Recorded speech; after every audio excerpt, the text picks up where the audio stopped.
నేనేమి చేతో రైతునై పుట్టినాను. ఎందు పోదు నేనెందు బోదో రైతునై బతకలేను. ఏమి చేతు నేనేమి చేతో రైతునై పుట్టినాను. ఎందు బోదు నేనెందు బోదో రైతునై బతకలేను. రైతునై పుట్టినాను రైతునై బతకలేను. రైరప్పతోటి నేను రందిలేక బతికెటోని.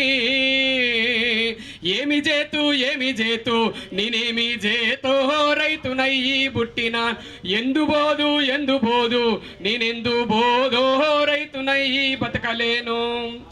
ఏరువాక నాటి తలకరి వాన జల్లు గురిసెనంటే ఎట్ల నాగలి గట్టుకొని కొండ్రలేసి దుక్కిదిన్.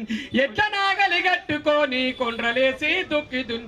ఎట్ల నాగలి గట్టుకొని కొండ్రలేసి దుక్కిదు. ఎట్ల నాగలి గట్టుకొని కొండ్రలేసి దుక్కిదున్ని. ఎట్ల నాగలి గట్టుకొని కొండలేసి దుక్కిదున్ని. చాలుకు చెమట పోసి విత్తనాలను గోలుతుంటే ఏపుగా ఎదిగింది గాని పూత లేదు కాపు లేదు. ఏపుగా ఎదిగింది గాని పూత లేదు కాపు లేదు. ఏపుగా ఎదిగింది గాని పూత లేదు కాపు లేదు. 10 మీటర్ విత్తనాలని తెలియక నేను మోసపోతిని. కల్తీ విత్తనాల సంగతి ఎరగక అరిగోసబడి తిని. ఏమి చేతు నేనేమి చేతో రైతునై పుట్టినా.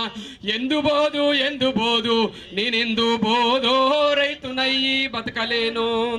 నల్లని రేగడి భూములో పత్తి చేను పంటకేస్తే మిత్తి కన్నా ఎల్లదాయే. పత్తి చేను పంటకేస్తే అదే మా గానము తరి భూమిలో అరగాలము కష్టపడి వరి పంటని నమ్ముకుంటే ఉరి తాడయ్యింది నేడు. వరి పంటని నమ్ముకుంటే ఉరి తాడయ్యింది నేడు. ఏమి చేతు నేనేమి చేతో రైతునై పుట్టినాను. ఏమి చేతు నేనేమి చేతో రైతునై పుట్టిన. ఎందు బోదు నేనెందు బోదో రైతునై బతకలేను.